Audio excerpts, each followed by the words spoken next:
বিশ্বনবীর মসজিদে নববীর ফ্লোর বালুর ফ্লোর ছিল, আমাদের ফ্লোর টাইলস। আল্লাহর হাবিব সাল্লাল্লাহু আলাইহি ইসলামের মসজিদে বালি নিচে, এই বালিতেই নামাজ পড়তেন। বৃষ্টি হলে কাদামাটি হয়ে যেত, কাদামাটিতেই সেজদা করতেন। সেজদা করলে কাদার মাটি আল্লাহর হাবিব সাল্লাল্লাহু আলাইহি ইসলামের নাকে আর কপালে লেগে যেত। তিনি সালাম ফিরিয়ে সাহাবাদের দিকে মুখ ফিরিয়ে বসলে দেখতেন প্রতিটা সাহাবীর নাকে আর কপালে কাদার মাটি মিশে আছে। তার মানে প্রিয় নবী সাল্লাল্লাহু আলাইহি ইসলামের মসজিদে নববী ছিল কাঁচা, কিন্তু মুসল্লি ছিল পাকা। আমাদের মসজিদগুলা হয়েছে পাকা, কিন্তু মুসল্লি কাঁচা, ঠিক কিনা? ফজরের সালাতে মানুষ নাই। ইমাম সাহেব আছেন কে কে এলাকায়? দেখি ইমাম, মসজিদের ইমাম। মাশাআল্লাহ। আপনাদের এখানে ওই মসজিদে ফজরের নামাজে কয় কাতার হয়? 5 জন 6 জন? কেনে এত কম? কেনে? হ্যাঁ, আসে না, আসতে চায় না লোকজন। তো এই যে 5-6 জন ফজরের সালাতে, কল্পনা করতে পারেন ফজরের সালাতে এত কম লোক। যেদিন ফজরের জামাতের দৃশ্য আর জুমার নামাজের দৃশ্য একরকম হয়ে যাবে, ওই দিনই বাংলাদেশে ইসলাম কায়েম হয়ে যাবে। এখন স্লোগান তুলে বিপ্লব বিপ্লব, ইসলামে বিপ্লব। আর ফজরের সময় আমি কম্বলের ভিতরে, আছে না নাই? কোনো বিপ্লব হবে না। ফজরের নামাজ জামাতে পড়ুন, সকালটারে বরকতময় করে দিবে কে? আল্লাহর হাবিব সাল্লাল্লাহু আলাইহি ওয়াসাল্লামের মসজিদ ছিল সবার জন্য উন্মুক্ত, এখানে সবাই আসতে পারতো। এজন্য মসজিদ হবে সবার। আমরা মসজিদের আবাদকারী হতে চাই। এজন্য রাব্বুল আলামিন বলেন, ইন্নামা ইয়া'মুরু মাসাজিদাল্লাহি মান আমানা বিল্লাহি ওয়াল ইয়াউমিল আখির ওয়া কামাস সালাতা ওয়া আতাজ যাকাতা ওয়া লাম ইয়াখশা ইল্লাল্লাহ فعسى أولئك أن يكونوا من المهتدين। সুবহান আল্লাহ পড়েন। রব্বুল আলামিন বললেন মসজিদের আবাদকারী হবে তারা যারা আল্লাহর প্রতি ঈমান আনে, আখিরাতের প্রতি ঈমান আনে, যারা সালাত কায়েম করে, যারা যাকাত আদায় করে, যারা দুনিয়ার কাউকে ভয় পায় না, ভয় পায় একজনকে। চিল্লায় বলেন তিনি কে? যাদের হৃদয়ে আছে আল্লাহর ভয়, তারা কবু পথ ভুলে যায় না। আল্লাহর প্রেম ছাড়া এই দুনিয়া কারো কাছে কোনো কিছু চায় না, ঠিক কিনা? তাহলে যারা মসজিদের আবাদকারী এরা ভয় পায় একজনকে, চিল্লায় বলেন তিনি কে? মসজিদের আবাদকারীদের প্রথম গুণ, তারা আল্লাহ বিশ্বাস করে, তারা আখিরাতে বিশ্বাস করে, তারা সালাত কায়েম করে, তারা যাকাত আদায় করে, তারা আল্লাহ ছাড়া পৃথিবীর কাউরে ভয় পায় না। আল্লাহ বলেন ফাআসা উলাইকা আইয়াকুনু মিনাল মুহতাদিন। আশা করা যায় তারাই হলো হেদায়েতের রাস্তার উপরে আছে, ঠিক কি না? তারাই মসজিদের আবাদকারী, যারা মসজিদে যায়, সালাত আদায় করে। এখন মসজিদের আবাদকারী আপনি হতে চান, আপনি মসজিদে যান না, আপনি আবাদকারী হতে পারবেন? মসজিদের অনেক সভাপতি আছে, মসজিদে যায় না, আছে না নাই? মৌলভীবাজারে এই সমস্যা বোধহয় নাই। মসজিদের সেক্রেটারি মসজিদে যায় না, আছে না নাই? তাহলে হইলো, এটা হইলো, এটা মেনে নেওয়া যায়? এই জন্য সভাপতি সাহেবরা, আপনি কষ্ট করে মসজিদ বানিয়েছেন, মসজিদে যাবেন। এই কথা বলেন কেন? এত দিকে বিশৃঙ্খলা হইলে কেমন হবে? বসেন আর অল্প কয়েক মিনিট। সভাপতি সাহেব আপনি মসজিদে যাবেন, সেক্রেটারি সাহেব আপনি মসজিদে যাবেন, তাহলে আপনি সঠিক মসজিদের আবাদকারী হবেন, ঠিক কিনা? আমরা মসজিদের আবাদকারী হতে চাই ইনশাআল্লাহ। পড়েন উমরানুল মাসাজিদ। মসজিদের আবাদ কি করে করতে হয়? মসজিদ আবাদ করার 1 নাম্বার মাধ্যম হচ্ছে মসজিদ নির্মাণ করা। কি করা? নির্মাণ করা। খেয়াল করবেন, আল্লাহর হাবিব সাল্লাল্লাহু আলাইহি ওয়াসাল্লাম বলেছেন, মান বানা মসজিদান মিন মালিহি ফিদ দুনিয়া বানাল্লাহু লাহু বাইতান ফিল জান্নাহ। যে ব্যক্তি নিজের পকেটের টাকা খরচ করে দুনিয়াতে মসজিদ বানায়, আল্লাহ তাআলা তার জন্য জান্নাতে ঘর বানায়। 60টা জিনিস মানুষ মরে যাওয়ার পরে তার কবরে পৌঁছতে থাকে। ইন্না মিম্মা ইয়ালহাকুল মুমিন মিন হাসানাতিহি বা'দা মাউতিহি। মানুষ মরে যাওয়ার পরেও যে 60টা জিনিস তার কবরে পৌঁছায়, তার মধ্যে একটা হচ্ছে মসজিদান বানাহু। সে যে মসজিদ বানিয়ে গিয়েছে, ওই মসজিদের সওয়াব। সুবহানাল্লাহ পড়ে।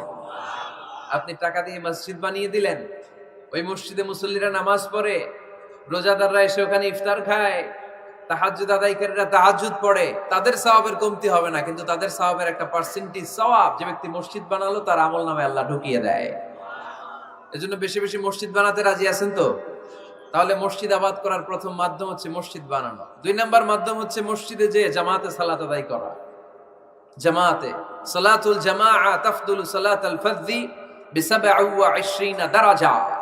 ঘরে নামাজ পড়লে একা একা পড়লে যেই সওয়াব, জামাতে পড়লে 27 গুণ বেশি সওয়াব। সুবহানাল্লাহ বলতে পারলেন না?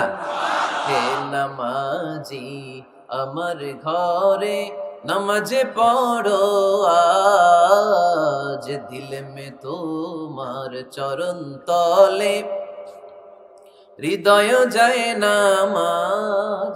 হে নামাজি আমার ঘরে নামাজে পড়ো আজ, দিল মে তোমার চরণ তলে হৃদয় যায় নামাজ। পড়েন আল্লাহু আকবার।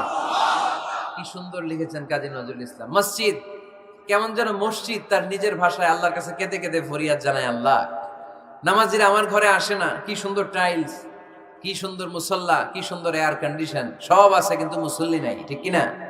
মসজিদগুলো আল্লাহর কাছে ফরিয়াদ জানায়। এজন্য আমরা যেন মসজিদ মুখী হই। কি মুখী? আওয়াজ করে বলতে হবে, কি মুখী? মসজিদ মুখী। তাহলে মসজিদ আবাদের 1 নাম্বার পদ্ধতি মসজিদ বানানো, 2 নাম্বার মসজিদে বেশি বেশি যে জামাতে সালাত আদায় করা, 3 নাম্বারে মসজিদের সাথে সম্পর্ক জুড়ে দেওয়া, হৃদয়টা যেন সবসময় মসজিদের সাথে লেগে থাকে। আল্লাহর হাবিব সাল্লাল্লাহু আলাইহি ওয়াসাল্লাম বললেন, সাবআতুন ইউযিল্লুহুমুল্লাহু ফি যিল্লিহি ইয়াওমা লা যিল্লা ইল্লা যিল্লু। 7 শ্রেণীর ব্যক্তিকে আল্লাহ তাআলা কিয়ামতের দিন আরশের নিচে ছায়া দিবে, যেদিন আল্লাহর আরশের ছায়া ছাড়া কোনো ছায়া পৃথিবীতে থাকবে না। সেই দিনটা কি এই দিনের মতো? কিয়ামতের দিনটা আজকের এই দিনের মতো হবে? 50,000 বছর হবে। এটা লেন্থ, এটা ডিউরেশন। কাআন সাফসাফা লা তারা ফিহা ইওয়াজা ওয়ালা আমতা, লেভেল প্লেইং ফিল্ড, তামার জমিন। একটু কল্পনা করেন তো ওই দিনটা কত ভয়ঙ্কর। বাবা ছেলেরে চিনবে না ওই দিন, ছেলে বাবারে চিনবে না, স্ত্রী স্বামীকে চিনবে না, স্বামী স্ত্রীকে চিনবে না, পীর সাহেব মুরিদ চিনবে না, মুরিদ পীর সাহেবকে চিনবে না, নেতা কর্মীকে চিনবে না, কর্মী নেতাকে চিনবে না। হায় হায়, ইয়া নাফসি ইয়া নাফসি বলে কাঁদবে। সূর্যটা মাথার কাছে চলে আসবে, সূর্যের তাপে মাথার মগজগুলো গলে গলে নাকের ছিদ্র আর কানের ছিদ্র দিয়ে টপ টপ করে বেয়ে বেয়ে পড়বে। তৃষ্ণায় মানুষগুলো পাগল পাড়া, জিহ্বাটা বের হয়ে নাভি পর্যন্ত ঝুলতে থাকবে। সেদিন সবাই পাগলের মতো ছুটতে থাকবে, কোনো ছায়া নাই আল্লাহর আরশের ছায়া ছাড়া। আল্লাহর হাবিব বললেন, 7 শ্রেণীর ব্যক্তিকে আল্লাহ তাআলা আরশের নিচে ছায়া দিবেন। এর মধ্যে 1 শ্রেণীর ব্যক্তি রাজুলুন কলবুহু মুআল্লাকুন বিল মাসাজিদ, ওই ব্যক্তি যার হৃদয়টা সবসময় আল্লাহর মসজিদের সাথে লেগে থাকে। মসজিদের সাথে যার হৃদয় লেগে থাকে তাকে আরশের নিচে ছায়া দিবে কে? এজন্য মসজিদের সাথে যেন আমাদের হৃদয়গুলো লেগে থাকে। অনেকেই দেখবেন এত ভালো নামাজি, জোহর পরে টেনশন করে আসরটা কই পড়বো, আসর পরে চিন্তা করে মাগরিবের সময় আমি কোথায় থাকবো, মাগরিবের সময় টেনশন, ইস এশাটা হয়ে গেলেই তো শেষ। এরকম লোক আছে না নাই? এদেরকে সেই কঠিন ভয়াবহ দিনে আরশের নিচে ছায়া দিবে কে? তারপরে মসজিদ আমাদের 4 নাম্বার পদ্ধতি মসজিদকে পরিচ্ছন্ন রাখা, মসজিদকে ঝাড়ু দেয়া। মসজিদকে যারা পরিষ্কার করে তাদের হৃদয়ের যন্ত্রণা দূর করে দেয় কে? সাইয়েদনা ইব্রাহিম আলাইহিস সালাম এবং ইসমাঈল আলাইহিস সালামকে আল্লাহ তাআলা আদেশ করেছেন, তাহহিরা বাইতিয়া লিত-তাইফিনা ওয়াল আকিফিনা ওয়ার রুকআইস সুজুদ। হে ইব্রাহিম ইসমাঈল, বাপ বেটা দুইজন মিলে মসজিদ ঝাড়ু দাও। কি ঝাড়ু দাও? মসজিদেরি ঝাড়ু বড়দার, ও কামারে হাত শোনো আমারে মুনাজাত। পড়েন, শোনো শোনো ইয়া ইলাহি আমারে মুনাজাত, শোনো আমারে মুনাজাত। পড়েন আমিন। মসজিদ ঝাড়ু দেওয়া মসজিদ আবাদের অন্তর্ভুক্ত। আপনারা কেউ কোনোদিন মসজিদ ঝাড়ু দিয়েছেন নাকি? কে কে দিয়েছেন দেখি? সবাই? সবাই মসজিদের খাদেম? মাশাআল্লাহ।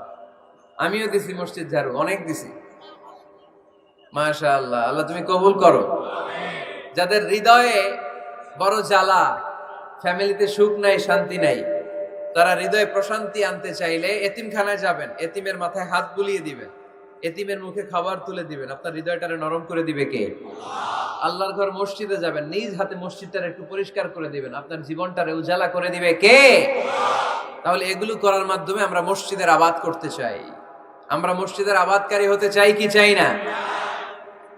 আল্লাহর ঘর মসজিদ আবাদ করার মতো শ্রেষ্ঠ কাজ পৃথিবীতে হতে পারে না। এই মসজিদের কিছু আদব আছে, আল্লাহ রাসূল সাল্লাল্লাহু আলাইহি ওয়াসাল্লাম বলেছেন এই আদবগুলো মেনটেন করে যেন আল্লাহর ঘর মসজিদের সাথে আমরা ব্যবহার করি।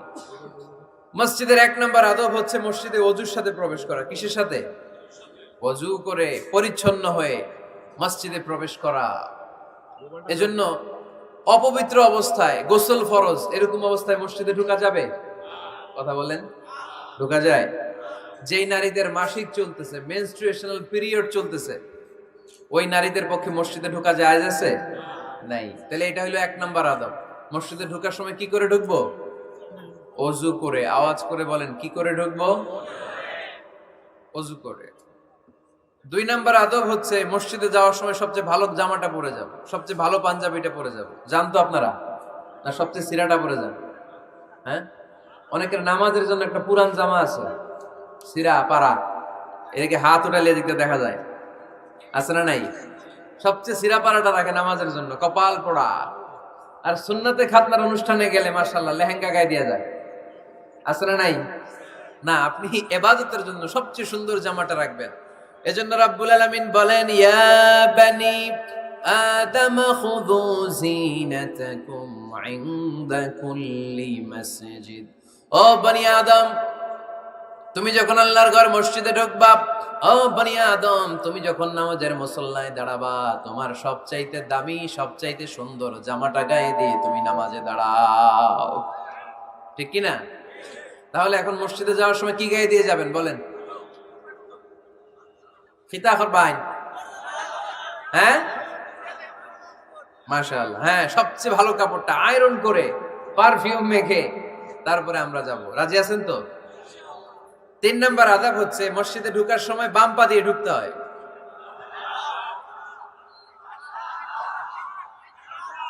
কোন পা? আরো জোরে। এদেরকে গুতা মারা লাগে, নাহলে আওয়াজ বাড়ে না। এরকম ভলিউম টাইট করতে হয়, ভলিউম হাই করলে আর করে বাড়ে, এমনি বলতে চায় না। ঘটনা কি? হ্যাঁ, খায় নাই। বদরের যুদ্ধ হয়েছিল রমাদানে, কোন সাহাবী খায় নাই, না খাইয়ে একেবারে সাইজ করে দিয়েছে কাফেরদেরকে। আমরা না খেলেও আমাদের হৃদয়ে ঈমানি শক্তি আছে না নাই? এই তো বোঝা যাচ্ছে ঈমানি শক্তি আছে। এতক্ষণ আছিল কই? তো মসজিদে ঢোকার সময় কোন পা দিয়ে? এগুলো মনে থাকে আমাদের? ভুলে যাই আমরা, খেয়াল থাকে না তো এগুলা। এত কিছু মনের মধ্যে রাখলে এগুলো মনে থাকবে কেমনে? মসজিদে ঢোকার সময় কোন পা? আরো জোরে। বেরোয়ার সময় কোন পা?